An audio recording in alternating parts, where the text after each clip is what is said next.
Bienvenidos al podcast Democracia versus Estado.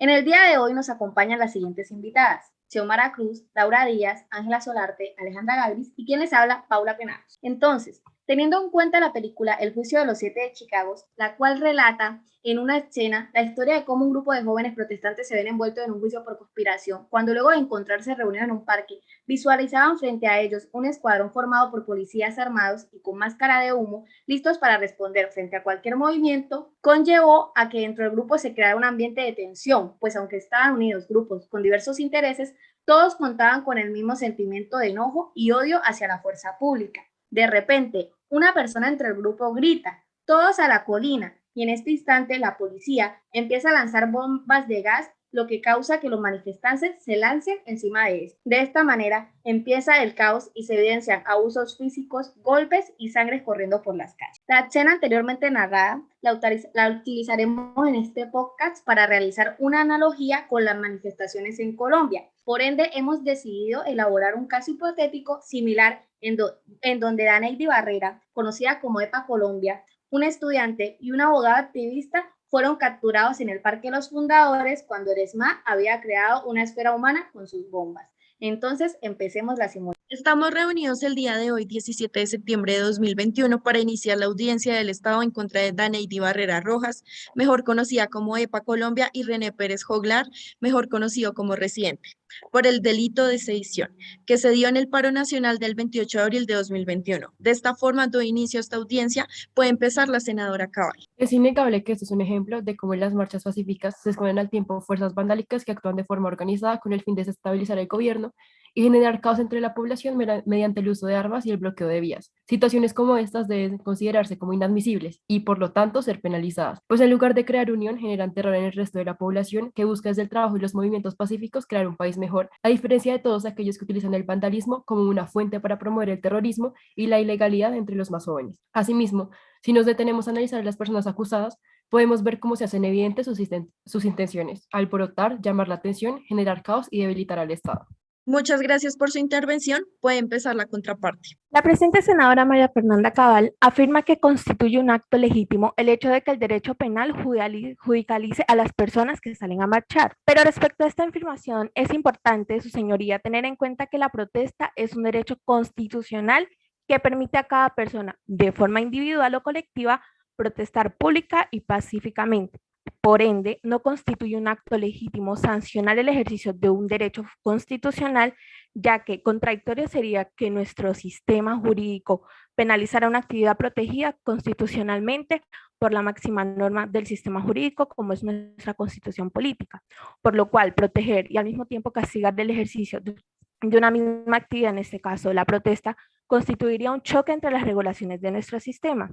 De igual manera, es importante reconocer que se deben tener en cuenta que al judicializar las personas que participan en una protesta, también esto implicaría la vulneración de otros derechos que se protegen con esta actividad, como lo son la libre expresión en el artículo 20 de nuestra Constitución, la libertad de asociación, artículo 16, la libertad de locomoción, artículo 24, y la participación social. Por otro lado, debemos diferenciar el ejercicio violento del ejercicio pacífico, puesto que este último sí se encuentra protegido por nuestra Constitución, mientras que el primero se encuentra sancionado. Y respecto a esta afirmación, que esta sanción solamente puede ser de forma violenta y racional de ejercer de sancionar completamente el ejercicio del derecho a la protesta, sino solo las expresiones violentas que puedan afectar a los otros en el uso de sus derechos. Por lo que si se empieza, su señoría, a judicializar todo tipo de protesta, se va a configurar una estigmatización en la sociedad que solo va a ver a quienes protestan como criminales, puesto que estos siempre van a ante René y la señorita Daneidi Barrera. El uso de la fuerza por parte de las autoridades fue desproporcionada y en forma desmedida, mientras que los manifestantes lo hacían de forma pacífica y sin que ameritara el uso de las fuerzas policiales en forma brutal, tal como se puede evidenciar tanto en el caso mencionado al comienzo de este juicio sobre los 7 de Chicago, el uso de la fuerza sobre estas 7 personas y quienes los acompañaban en forma desmedida, y se puede relacionar en las manifestaciones que se han visto en nuestro país el 28 de abril del presente.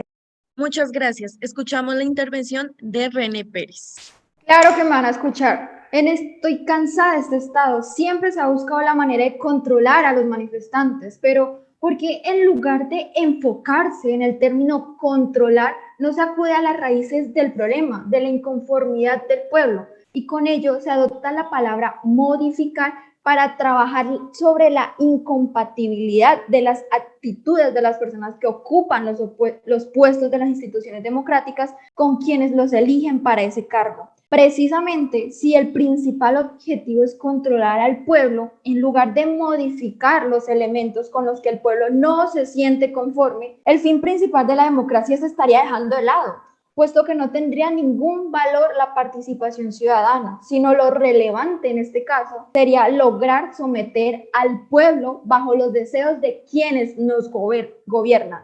De este pensamiento surge la siguiente pregunta: ¿para qué implementar una democracia si los sujetos que ejercen el papel de representantes no van a tener fundamento alguno en el consentimiento de nosotros como pueblo? Estos sujetos no se pueden enmarcar bajo el término de representantes si no ejercen verdadera representación, y lo que buscan es someter, o como usan de sinónimos algunos políticos, la palabra controlar a quienes deben representar. De hecho, quien representa a otro lo hace por ser idóneo para transmitir los deseos del representado y no para atacar estos deseos. Su papel no es ser la contraparte de sus representantes, como sucede hoy acá contra nuestra congresista María Fernanda Cabal, sino todo lo contrario. Ella debería ser nuestra representante, por eso la eligen. La palabra representación entra en conflicto cuando quien representa a María Fernanda quiere controlar las voces de los representados, nosotros como pueblo. La base de la democracia es la transmisión de las ideas, entonces es contradictorio que se juzgue dentro de un sistema democrático a alguien por sus pensamientos. ¿Por qué se juzga a alguien por la base fundamental que predica el sistema? Es incoherente que se exija aportar a la democracia, pero se juzgue a alguien por aportar con el propósito de esta, el cual es permitir a los ciudadanos transmitir sus ideas, pensamientos, para llegar a un consenso, por lo que hoy estamos siendo juzgados. Las elecciones no significan que los ciudadanos pierden su voto y voz para siempre hasta que lleguen las otras elecciones, para nada. Entonces no tendría coherencia elegir, pues si después no tienen en cuenta nuestra opinión, sería más fácil de un primer momento no tenerla en cuenta. Y hoy, como dijo Hoffman, no iremos a la cárcel por lo que hicimos, iremos por quienes somos.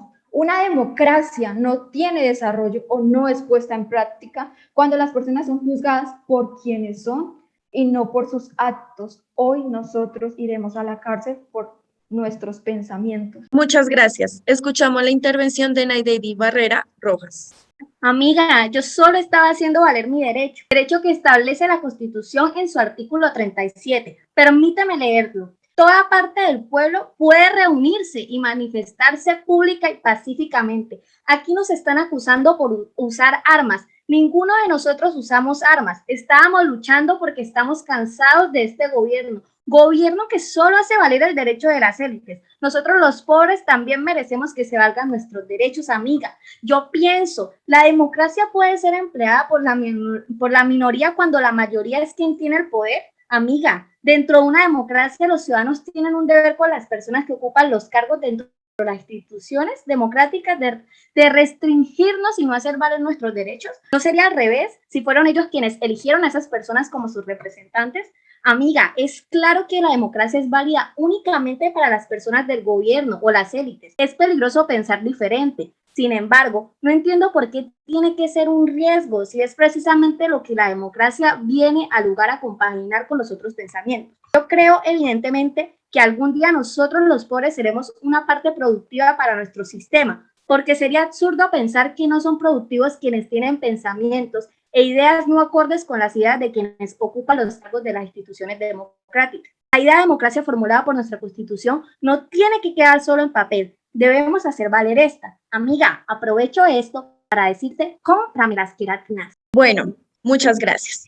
Luego de escuchar los argumentos de la contraparte y el Estado, como jueza no presentaré un fallo a favor de ninguna de las partes. No obstante, me gustaría enfatizar en los mecanismos de control que tiene el Estado frente a estas situaciones. Primero tenemos el SMAT, que está integrada por personal entrenado y capacitado, encargado del control de disturbios, multitudes, bloqueos, acompañamiento a desalojos de espacios públicos o privados, que se presenten en zonas urbanas o rurales del territorio nacional, para restablecer el ejercicio de los derechos y libertades públicas. Segundo, tenemos la extinción de dominio, que es una consecuencia patrimonial de actividades ilícitas o que deterioran gravemente la moral social, consistente en la declaración de titularidad a favor del Estado. De esta forma, los actos que realizan los protestantes, como el bloqueo de vías, pueden conllevar a la extinción del dominio siempre que involucren actividades ilícitas. Tercero, tenemos la privación de la libertad y sanciones monetarias. Estas se realizan cuando las personas que participan en actividades de protesta ejercen actos de vandalismo.